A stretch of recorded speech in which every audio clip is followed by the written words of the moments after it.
Hi, welcome to Learning Monkey. I am Raghu here. In this class, we do some practice examples on showing the predicate, concluding from the given inference formulas. We need to conclude the required statement. These type of examples we have done in our previous classes, but this is little bit complex to understand. We have chosen this example for better practice. Coming to today's class, so given two statements, there exist x, f of x and s of x implies for all y, m of y implies w of y. This is one statement, and the second statement is there exists y, m of y and not w of y. From these two statements, we need to conclude that for all x, f of x implies not s of x. So we need to conclude this statement. So before we start the solution, by looking at the question, we need to have some idea about how to take the steps. So how we need to take the steps? See here, from these two equations, our conclusion is in the form of f of x and s of x. It is having f of x, s of x. So, and in the given two statements, these two are in the same, means similar formulas, not exactly same. This is also having m of y, w of y. This is also having m of y, w of y. So by looking at this question statements, P implies Q, P, or P implies Q, negation Q.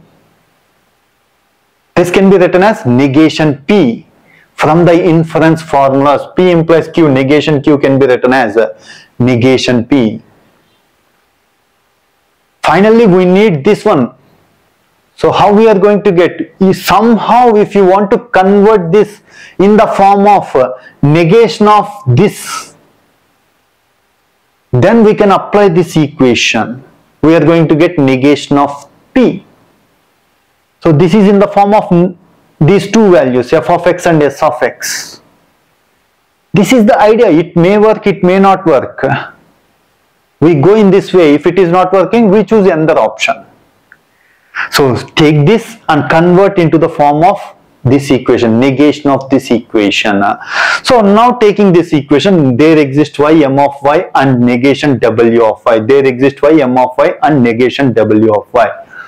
This can be written as m of z and negation w of z by using existential specification. We are not going to discuss what's existential specification.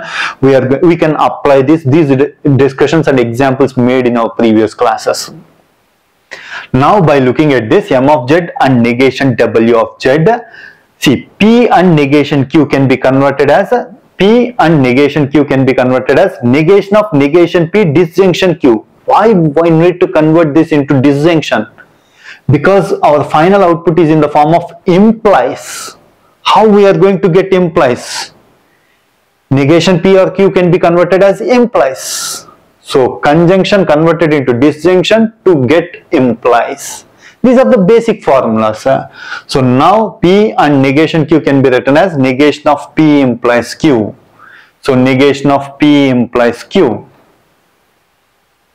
So now this can be converted as there exists y, negation m of y implies w of y using existential generalization. So there exists y, negation m of y implies w of y. In our last class we discussed equivalence of predicate formulas. This is in the form of not for all y, a of y equal to there exists y, not a of y. Our equation is in the form of there exists y, not a of y. This can be converted as not for all y, a of y. For understanding purpose, in our previous classes we said that there exists converted into for all. Not is going inside. If it is inside, get it outside. So this formula can be written as there exists converted as for all. Not is inside, take it outside. Not for all y, m of y implies w of y. So now we got a negation of something which is in the form of, which is same as this one.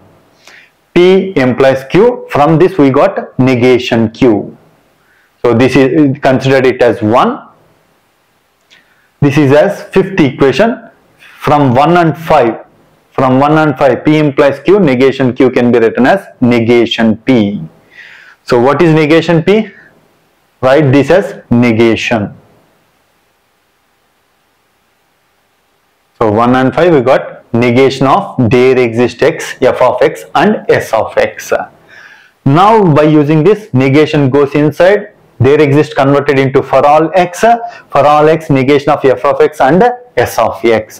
This can be converted as negation of from universal specification. For all can be converted using universal specification, not F of Z and S of Z. This not goes inside, not F of Z, disjunction not S of Z. This can be written as F of Z implies negation S of Z, because our final output is in the form of implies. That's why this and converted into disjunction, disjunction converted into implies. So now this can be written as by using universal generalization. We can apply universal generalization here. Why we can apply this? Because this free variable Z came from previously came from some universal equation. That's why we can apply universal generalization here. This can be converted as for all X, F of X implies not S of X. This is the final output we needed. So conclusion, for all X, F of X implies not S of X. This is how we need to solve these equations. If you have any questions regarding the concept, please post your questions in the comment section below. Thanks for watching. If you haven't subscribed to our channel, please subscribe to our channel and press bell icon for the latest updates. Thank you.